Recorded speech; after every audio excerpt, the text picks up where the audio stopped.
Gracias, presidenta. Señorías, este debate, como ustedes saben, debería haberse producido hace semanas, aunque para lo que nos ha contado el resultado sería el mismo. Señor Sánchez, usted ha venido a hablar aquí, pero no ha contado nada. ¿Acaso alguna de sus señorías no conoce todo lo que ha dicho el señor Sánchez esta mañana? ¿Acaso las personas que conforman la tribuna, escuchando simplemente una televisión, escuchando una radio, leyendo un periódico, no sabían exactamente todo lo que ha dicho el presidente de Gobierno esta mañana? ¿Verdad que sí? Señorías, no ha venido a ofrecer un plan de defensa, porque no lo tiene. Tampoco ha venido a informar de la hoja de ruta europea, como mucho a dulcificarla, cuando no a contradecirla. Y no ha venido en calidad de presidente de Gobierno, porque no tiene usted un Gobierno que le respalde. Tenía que ver usted la cara de la vicepresidenta Yolanda Díaz, cómo le aplaude. Siento tener que decirle que su intervención demuestra que sigue siendo igual de frívolo que siempre. Pero eso no lo libera de sus deberes. Su deber es trasladar a los españoles el momento decisivo que atraviesa Europa. Su deber es informar de los compromisos que España tiene que cumplir sí o sí. Y su deber es planificar y presupuestar esos compromisos. Es lo que están haciendo todos los primeros ministros europeos, menos usted. Mire, los dos sabemos que hoy no ha hablado con la claridad debida. Intentaré hacerlo yo. Para empezar, conviene explicar por qué Europa tiene que aumentar el gasto militar. Sin eufemismos, señoría. Tratando a nuestra gente como adultos que son. Europa tiene que incrementar el gasto militar porque está amenazada. Está amenazada en nuestras fronteras y en nuestros valores. Ya no solo podemos ser herederos del período de paz más luminoso de Europa. Ahora tenemos que ser también defensores. La tarea de nuestra generación es asegurar que la libertad y la prosperidad de las últimas décadas no sean un paréntesis. El rearme moral y material no es una apuesta belicista, como irresponsablemente repiten sus socios mientras usted calla. Se trata de defender nuestros valores, nuestro modo de vida, nuestro Estado de Derecho, nuestras constituciones y nuestras democracias, ante enemigos que tienen un rostro distinto que hace décadas, pero que amenazan de forma semejante. Y por eso hay que ser claros. Fui el primero en manifestar lo obvio tras el giro de la administración norteamericana. Lo dije antes que usted y lo reitero. El culpable de la invasión de Ucrania es Putin. Cualquier otra afirmación es falsaria y una sumisión al totalitarismo que jamás vamos a aceptar. Añado, como también dije anteriormente, que la diplomacia es exactamente lo contrario al duelo medieval o al sometimiento acrítico que practican muchos de ustedes. Señores del Partido Socialista, las escaladas retóricas con países aliados no conducen a nada bueno. Baste preguntarle a los agricultores, por ejemplo. Les explicarán la importancia de preservar el vínculo atlántico.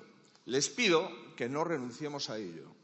Señores de Vox, todos somos libres de tener las simpatías internacionales que consideremos oportunas. Yo tengo las mías, pero ninguna estará jamás por encima de los intereses de España.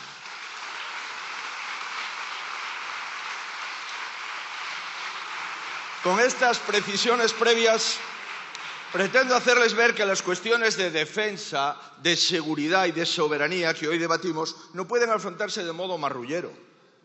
Somos los representantes políticos de la cuarta potencia europea, de una de las grandes democracias del mundo, y deberíamos de comportarnos como tal. El problema, señor Sánchez, es que ni su comparecencia ni su trayectoria permiten ser optimistas. ¿Cómo va a dar lecciones de seguridad quien cede las fronteras a los que no creen en la nación? ¿Cómo vamos a procurar una respuesta conjunta de Europa si aquí el Gobierno responde cosas distintas en función del ministro que hable? ¿Cómo vamos a comprometernos ante la OTAN si la mitad del Gobierno quiere salirse de la OTAN? Señorías, ¿cómo vamos a hacernos respetar fuera si usted no se respeta a sí mismo? Se incumple todo lo que dice y solo sigue siendo presidente por su falta de integridad. Para venir a hablar de temas tan serios, lo primero sería un mínimo de respeto a la Cámara, a la democracia y a los españoles. Y usted carece de eso. ¿Por qué? Porque bloquea iniciativas del primer partido de España. Porque incumple mandatos aprobados por este hemiciclo sistemáticamente. y porque obliga a la mesa del Congreso a no asumir enmiendas del Senado aun a riesgo de cometer un delito de prevaricación. Y ni presupuestos ni debate de Estado de la Nación. Menudo desastre, ¿verdad? Pudiendo gobernar con las cuentas de la legislatura pasada, ¿para qué ponerse en evidencia?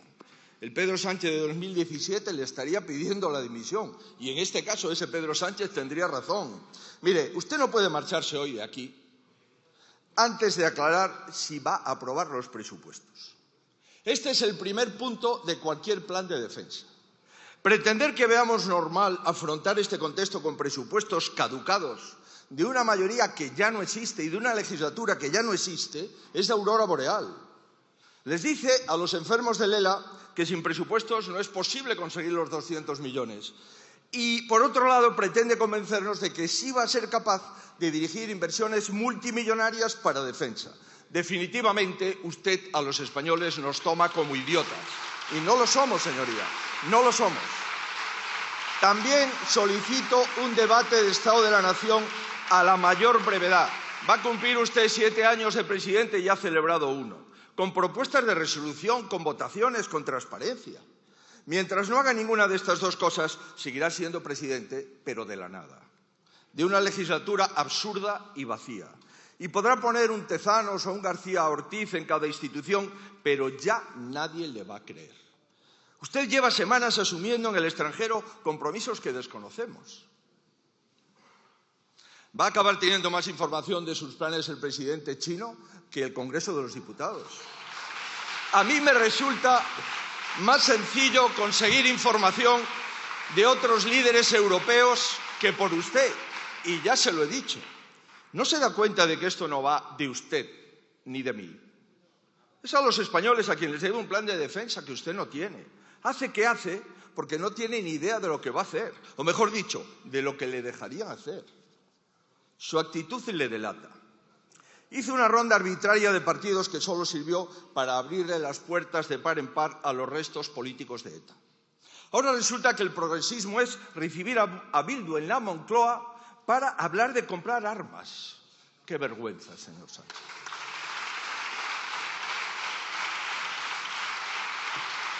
En todo caso, volviendo a lo que nos ocupa, transparencia, o como diría su socio más fiel, capuchas fuera. Digamos, ¿cuánto dinero tiene previsto invertir en defensa? No me diga que esto es una especulación. ¿Por qué no le cuenta usted lo que habla en el Consejo Europeo al Congreso de los Diputados? ¿Va a ser el 3? ¿O la OTAN le puede pedir el 3,5 del PIB? ¿Cuál es el plazo? ¿Cuánto va a gastar cada año? ¿De dónde va a salir este dinero? ¿Por qué no dice usted que en abril tiene que solicitar la cláusula de escape? En abril. ¿De dónde lo va a sacar? ¿De más impuestos a los españoles? ¿No tiene bastante con subir 97? ¿Prevé sacrificar alguno de sus privilegios para no tirar de otras partidas? No voy a tocar el gasto social, les voy a incrementar a todos los ciudadanos la deuda pública. Presidente magnánimo. ¿De qué instrumento va a usar? ¿El democrático, los presupuestos?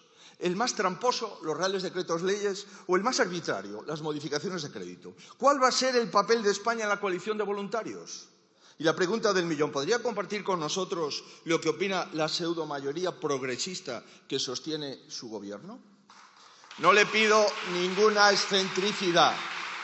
Alemania, Francia, Reino Unido, Grecia, Polonia, todos han detallado cómo van a aumentar el gasto militar. Países vecinos como Marruecos o Argelia han subido el gasto en defensa por encima del 3 y del 8% del PIB respectivamente. No sé si esto le dice algo, señor Sánchez. Veamos España. En España lo único que sabemos del gasto en defensa, mejor dicho, del gasto en rearme, es que usted le quiere cambiar el nombre. Es usted un gran estadista. Su otra gran aportación es sobre el cómputo de la inversión. Algún ministro ha dicho que hay que imputar las vías férreas, otra ministra ha dicho que hay que imputar los medicamentos. A este ritmo es capaz de incluir como gasto en defensa la defensa judicial del señor Ábalos, la defensa de su hermano y la defensa de otras personas que yo no voy a citar. ¿Sabe lo que pasa? Que la situación exige mucha más responsabilidad y aclarar lo importante. ¿En cuántos efectivos tiene usted previsto ampliar el ejército español y cómo va a mejorar sus condiciones salariales de verdad? ¿Los va a homogeneizar o no a las fuerzas y cuerpos de seguridad del Estado? ¿Qué tipo de armamento pretende incorporar? ¿Fragatas? ¿Tanques? ¿Drones? No es lo mismo. ¿Está trabajando alguien en una orientación estratégica de nuestra industria? Usted lo ha apuntado. ¿Vamos a aprovechar la inversión para mejorar nuestra competitividad? ¿O solo están pensando en que se aproveche del dinero sus amigos, como ocurrió en otras actividades durante la pandemia? Conteste algo, señor Sánchez. Lo que no es aceptable es lo que está haciendo, señor Sánchez. Mire, usted está intentando engañar a la Unión Europea y a la OTAN, insultar a los Estados Unidos, ayudar a Ucrania con abrazos, viajar con propuestas unilaterales a China, cerrar nucleares para comprar todavía más gas a Rusia. ¿De verdad este es su plan? ¿Esto es lo que le han contado usted a sus colegas europeos? Y les ha dicho también, y reitero, que sus socios de gobierno quieren salir de la OTAN. La señora Yolanda Díaz, esa vicepresidenta a la que usted no puede cesar, se presentó a las europeas el 19 pidiendo levantar las sanciones a Putin. La ministra Sira Rego, a la que le tengo un gran respeto, se negó a condenar como crimen de humanidad la deportación forzosa de niños ucranianos por parte de Ucrania. Señor Sánchez, este es su gobierno, podríamos seguir con su ministro de Cultura, con su ministro de Derechos Sociales, con sus socios de investidura. Usted les metió en el gobierno. Les permite hablar en nombre de él a partidos que no creen en la unidad de España, a partidos que no creen en la Unión Europea y a partidos que se quieren salir de la OTAN.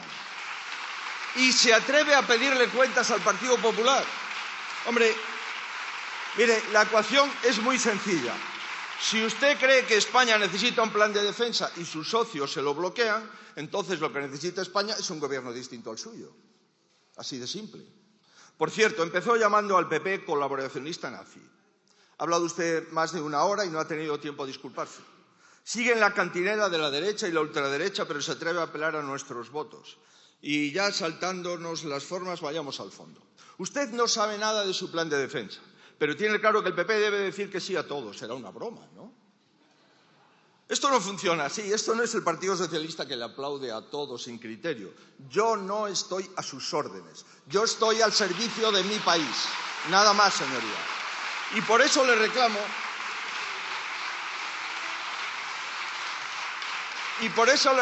y lo vuelvo a reiterar, un plan de defensa con detalle, su presupuesto con absoluta transparencia, conocer los riesgos. El GEMAT y los responsables de los tres ejércitos tienen que sentarse con el primer partido de España y concretar cuál es el alcance y contenido de lo que vamos a hacer. Y, por supuesto, someterse a la autorización de esta Cámara antes de tomar cualquier decisión. ¿No dijo usted que somos más? Acredítelo. Mire, si lo que pretende es que el Partido Popular sea su socio auxiliar cuando los demás le fallen, olvídese. Se lo advertí desde el primer día. Mire, señoría, le pido que no se atreva a cuestionar el sentido de Estado de un partido de Estado como el Partido Popular. En su gobierno se han pagado servicios de prostitución con dinero público. Su fiscal general ha borrado pruebas. Han imputado a los asesores de su mujer y de su hermano. Han impulsado una ley de impunidad para su familia, otra ley para controlar la carrera judicial, otra para vigilar a los periodistas. Está intentando colonizar Telefónica, presionando a los accionistas de un grupo de comunicación, pactando con el separatismo la deuda y el reparto de menores y entregando a las fronteras. No se atreva a cuestionar el sentido de Estado del Partido Popular. Mire, señoría,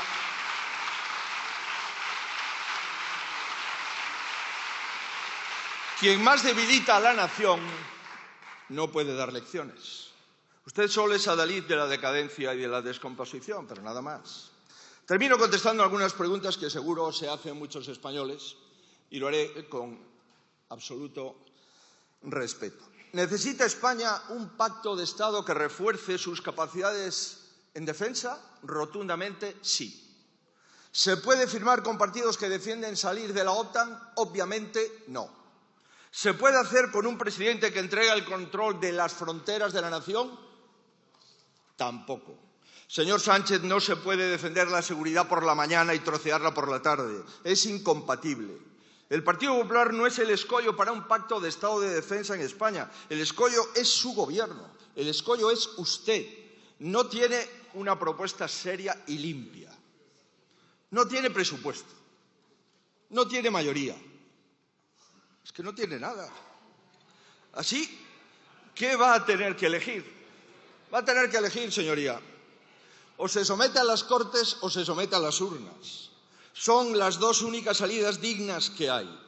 Por eso, porque como son las únicas dos salidas dignas que hay, usted no escogerá ninguna. Muchísimas gracias, señores, señorías. Muchas gracias, presidenta.